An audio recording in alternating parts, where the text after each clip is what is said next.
20 साल सऊदी अरब प्रदेश गुजारने के बाद मुस्तफ़ा जब पाकिस्तान वापस आया तो यकीन जानिए जिन बहन भाइयों के लिए 20 साल प्रदेश गुजारे उन बहन भाइयों ने जो सलूक इसके साथ किया, ये सारी कहानी सुनने के बाद आपकी आंखें नम हो जाएंगी कि किस तरह बड़े भाई अपने छोटे बहन भाइयों के लिए कुर्बानियां देते हैं, लेकिन माँ बाप के दुनिया से जाने के बाद वही बहन भाई अपने जमीनों के बटोरे कर लेते हैं और जिस भाई के सर पर इस मुकाम तक पहुंचते हैं और उसको तो ऐसे साइड लाइन कर देते हैं कि जिसकी कोई मिसाल नहीं मिलती। मुस्तफ़ा की कहानी का आगाज कुछ यूं होता है कि 19 से 20 साल की उम्र में माँ बाप जो कि इतने अमीर नहीं थे और मुस्तफ़ा अपने बहन भाइयों में सबसे बड़ा भाई था। मुस्तफ़ा ने तालीम भी हासिल इतनी खास की कि मैं किसी तरीके से अपने बहन भाइयों का, अपने माँ बाप का सहारा बन जाऊं।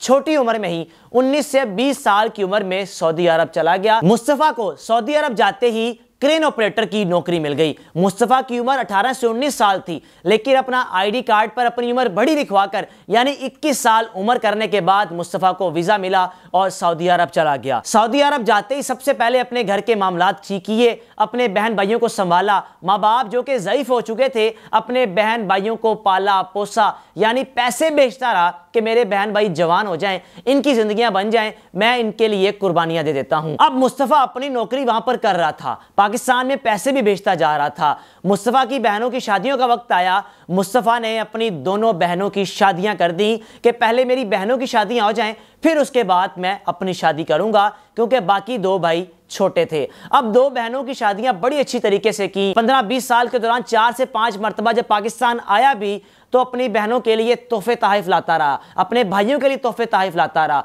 फिर अपनी बहनों की शादियां करने के बाद अपने भांजे भांजियों के लिए तोहफे तोहफ़ लाता रहा। बहनें तब तक अपने भाई को खुश असलूबी से मिलती रहीं जब तक भाई तोहफे तोहफ़ बेचता रहा। बहनें तब तक अपने भाई की दावतें करती रही पाकिस्तान आने पर जब भाई के पास पैसे होते थे, जेब भरी होती थी। अब जनाब मुस्तफ़ा ने दोनों बहनों की शादियां कर ली। शादियां करने के बाद जब अपनी शादी की ख्वाहिश का इजहार किया तो भाइयों ने कहा कि हम पहले शादी कर लेते हैं, क्योंकि आप शादी करेंगे भाभी बेचारी अकेली रहेगी, आप वहां पर रहेंगे, तो इसलिए बेहतर है कि आप जब प्रॉपर वहां पर सेटल हो जाएं या जब आप पाकिस्तान वापस आ जाएं फिर शादी कर लीजिएगा। अब भाई ने कड़वा घूंट लेते हुए कहा कि कुछ नहीं होता, दोनों भाइयों की ख्वाहिश है पहले उनकी शादी हो जाए। दोनों भाइयों की शादियां करवा दी।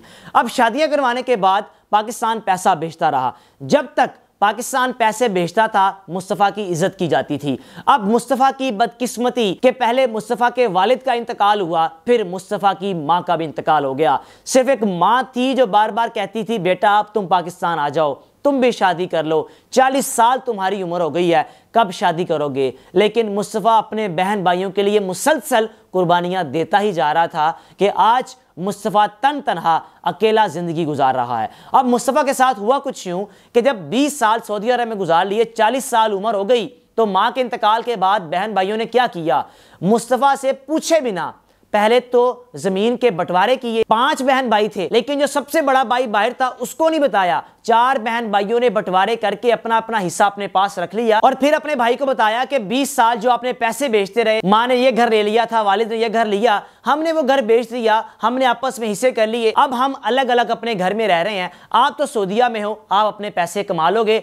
आप दोबारा नया घर बना लोगे, आप पैसे कमा सकते हो। अब जब ये अल्फाज मुस्तफ़ा ने सुने तो मुस्तफ़ा की आंखें नम हो गईं। मुस्तफ़ा की ज़िंदगी इतनी कठिन हो गई थी कि मुस्तफ़ा क्या करता, सिर्फ अपने भाइयों को पैसे बेचता रहा, अपनी बहनों को पैसे बेचता रहा। मुस्तफ़ा को नहीं मालूम था कि घर तो बेच ही दिया, लेकिन जो माहाना पैसे बेचता हूं अपने भाइयों को या अपनी बहनों को, वो पैसे भी खर्च हो चुके हैं। मुस्तफ़ा के ज़हन में यही था पाकिस्तान जाऊंगा, जो जमा पूंजी होगी शादी कर लूंगा। अब जब भाइयों ने बंटवारे कर लिए, बहनों ने बंटवारे कर लिए, पाकिस्तान आया कि शायद मेरे बहन भाई मुझसे जिक्र करेंगे कि मुस्तफ़ा भाई आपकी उम्र 40 साल हो गई है, आपको शादी कर लेनी चाहिए। लेकिन बकौल मुस्तफ़ा के जब मैं पाकिस्तान आया तो मेरी शादी के बजाय मुझसे पूछने लगे आप पाकिस्तान आ गए हैं, यहाँ कैसे गुजारा करोगे, कुछ आपके पास जमा पूंजी है, बैंक तो खाली हो चुका है जो पैसे थे।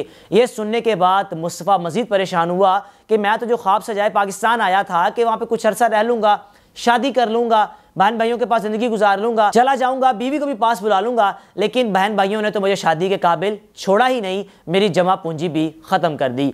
अब मुस्तफ़ा के बकौल जब तक थोड़े बहुत पैसे पाकिस्तान में थे, मेरे बहन भाई फिर भी कुछ बेहतर थे मेरे साथ, लेकिन जब मेरी जेब खाली हो गई तो बहनों ने भी अपने घर बुलाना छोड़ दिया, भाइयों ने भी बात करना छोड़ दिया। मुस्तफ़ा दिल बर्दाश्ता टूटे दिल से वापस सऊदी अरब चला गया। अब जब सऊदी अरब गया तो वहां से जब बहन भाइयों को कॉल करनी तो बहन भाइयों ने फ़ोन नहीं उठाना। भाई को फ़ोन करना तो कहना हम ड्रामा देख रहे हैं, बाद में बात करते हैं। बकौल मुस्तफ़ा के जब मैंने पैसे भेजना बंद कर दिए उसके बाद मेरे बहन भाइयों ने मुझसे कतई ताल्लुक कर लिया। आज मुस्तफ़ा तन तनहा सऊदी अरब में जिंदगी गुजार रहा है और एक लड़की की, एक खातून की तलाश में है कि मेरी शादी हो जाए। वो बेवा हो, वो कोई खातून होनी चाहिए, बस बेवा भी हो तो मैं शादी कर लूँगा, क्योंकि मेरे बहन भाई तो अपने नहीं बने। अगर मैंने अब भी शादी ना की तो बूढ़ा हो जाऊँगा, बीमार पड़ जाऊँगा, कब शादी होगी, कब ज़िंदगी बनाऊँगा। बहन भाइयों ने तो मेरे साथ बेवफाई कर दी। ये एक सच्चा वाक़या है जो कि शेखपुरा के मुस्तफ़ा के साथ पेश आया और जो आज सऊदी अरब में मौजूद है। बकौल उसके अब मैं शादी करना चाहता हूँ, मैं वापस पाकिस्तान आऊँगा भी तो बहन भाइयों के पास नहीं आऊँगा, क्योंकि मुश्किल वक्त में इन्होंने मुझे जानने से पहचानने से इनकार कर दिया। खुदारा जो ऐसी वीडियोस करता हूँ जिसमें परदेसी भाइयों का जिक्र किया जा रहा होता है, हर वीडियो में मेरा ये पैगाम होता है कि अगर आप परदेश की ज़िंदगी गुजार रहे हैं तो अपनी आमदन का 20 से 30% हिस्सा माहाना साइड पे करें, ताकि आप मुश्किल वक्त में आपके काम आ सकें। कल को आपके बहन भाई, आपके अजीज़ो कारिब आपको छोड़ भी दे तो कम से कम पैसों की किल्लत ना हो। और हाँ, अगर आपके पास पैसे होंगे तो यकीन जानिए कभी भी आपके ख़ानदान के लोग आपसे अलहदा नहीं होंगे। ये भी एक तल्ख हकीकत है। अगर आपके पास कोई ऐसी कहानी, कोई ऐसी स्टोरी जो कि लोगों तक पहुंचाई जानी चाहिए आपके पास है तो ज़रूर शेयर कीजिएगा, मैं अपने प्लेटफॉर्म पर लाजमी शेयर करूंगा। आप इनबॉक्स कर सकते हैं मैसेंजर के ज़रिए, यूट्यूब के ज़रिए और टिकटॉक के ज़रिए। अपने मेज़बान को इजाज़त दीजिए। अल्लाह हाफ़िज़।